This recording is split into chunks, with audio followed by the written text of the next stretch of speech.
My name is Hayley Reardon. When I was asked to give this talk with a theme of advice to my 15-year-old self, I had to laugh because my 15-year-old self was the only self I knew not very long ago at all. Um, but I think I would have told you then that I was in the process of finding my voice as an artist, as a teenager, as a person, and I would tell you the same thing today. I'm 18 and a few weeks into my senior year of high school. I'm an actively performing singer, songwriter, and have spent the past 4 years traveling to schools across the country, talking to my peers and sharing songs, stories, and conversation about the journey of finding our voices as young people. I was 12 years old when I picked up my first guitar, and I fell in love with the art of songwriting. I found that putting my ideas into songs helped me to uncover this part of myself that I didn't know was there, and gave me this voice to say things that I didn't know that I could say. But still, I thought that that would be the end of it, that I would have this voice when I was alone in my bedroom singing to a wall, but the rest of the time I would still be quiet, nervous little Hayley.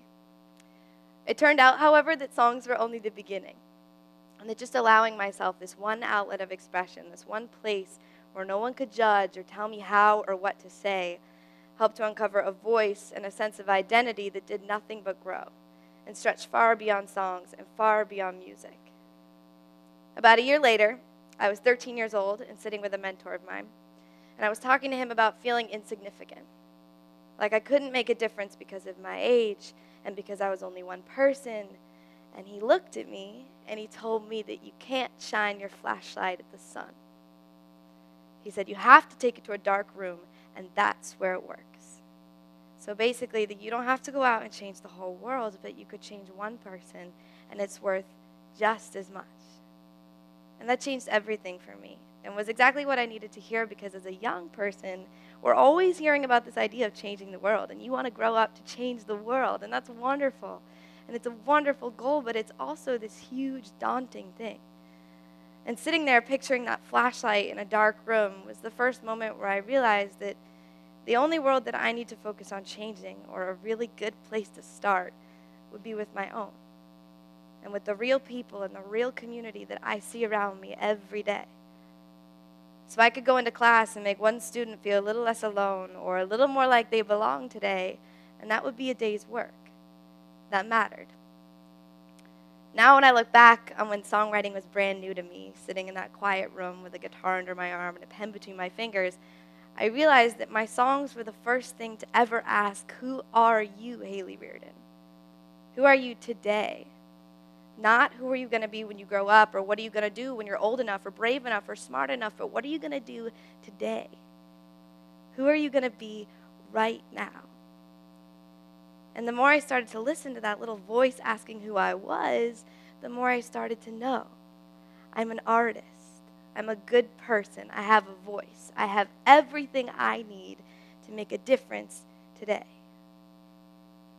In middle and high school, we're all under similar pressures and stresses and driven by this all-powerful motive of just wanting to be accepted.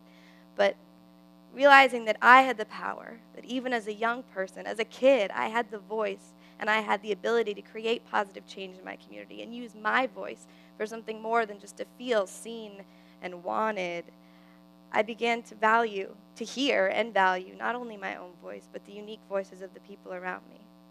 Of this generation, my generation of vibrant and unique young voices. If there's anything I've learned during my time as a middle and high school student, it's that learning to be proud of who we are usually involves helping others to be proud of who they are. I know a girl from Ohio who was bullied for having a speech impediment.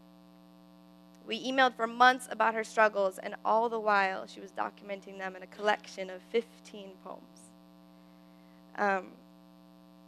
Then one day I got an email, and she was talking about being in high school, and she'd finally made it to her freshman year, and she said, you know what? I'm going to sign up for the student council. And she did. She wanted to make a difference, to use her unique voice and knowledge to better her school community. So this girl that I once knew to spend lunchtime in the bathroom hiding from mean remarks about her speech problem was now writing and performing speeches before her entire class.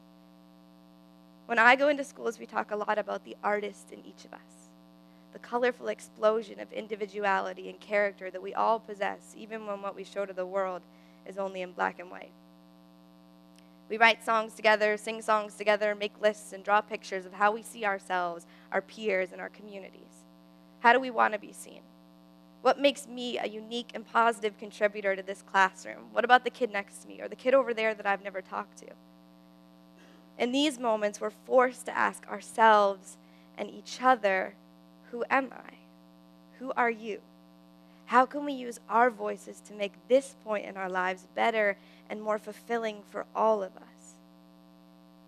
These are the kind of questions that aren't being posed in your average classroom or even at your average dinner table. When we're talking about how to build healthier and happier lives for young people, I think it's important that we empower them to build positive identities now. We need to be reminded that we don't have to wait for a degree or an award to do work that we can be proud of. Before asking, what do you want to be when you grow up, we should ask, what kind of person would you be proud to be today? And what's stopping you? I'm going to play a song here. If I can grab my guitar mic. Thank you. This is a song that I wrote. It's an oldie for me from when I was 13. I wrote this. Not many of my 13-year-old songs make it see the light of day anymore, but I wrote this that day after I was told that you can't shine your flashlight at the sun. That you have to take it to a dark room, and once you learn to use it there, it does nothing but grow. And so I wrote this about that. It's called Little Bit of Life.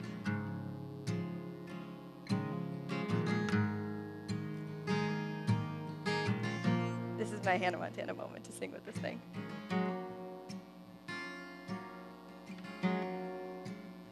She gotta wrap her heart around it first before she finds out what she's worth. 'Cause she's lost in useless sounds of disappointment. Say you're alone in this minority and your hands are too little to hold. But you speak up. But she shines her light where it's dark and without her knowing. Well, she leaves a mark. And we got worlds of hopeless people and little bits of time to change their minds. She's in a dark room with a little bit of light.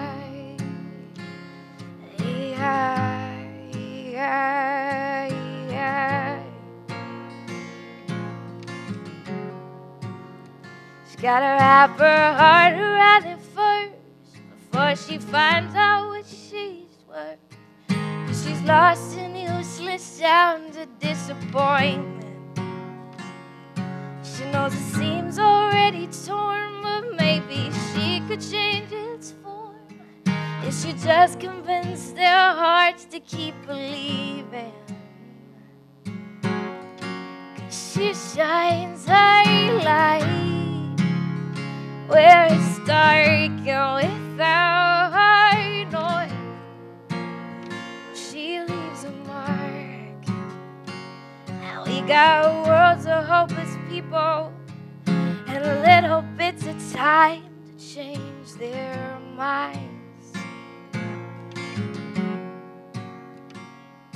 We're in a dark room with a little bit of light.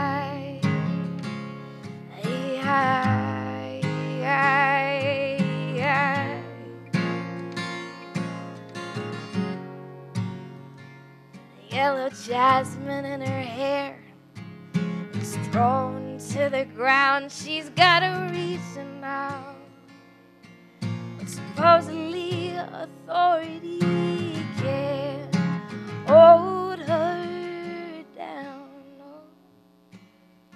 'Cause she shines her light where it's dark and without her knowing. She leaves a mark. And we got worlds of hopeless people. We got worlds of hopeless people. Ooh.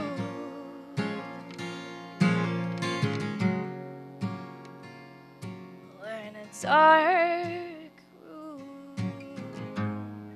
with a little bit of light.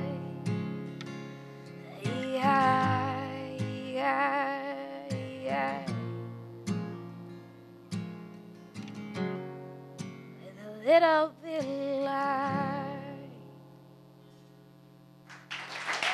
Thank you so much.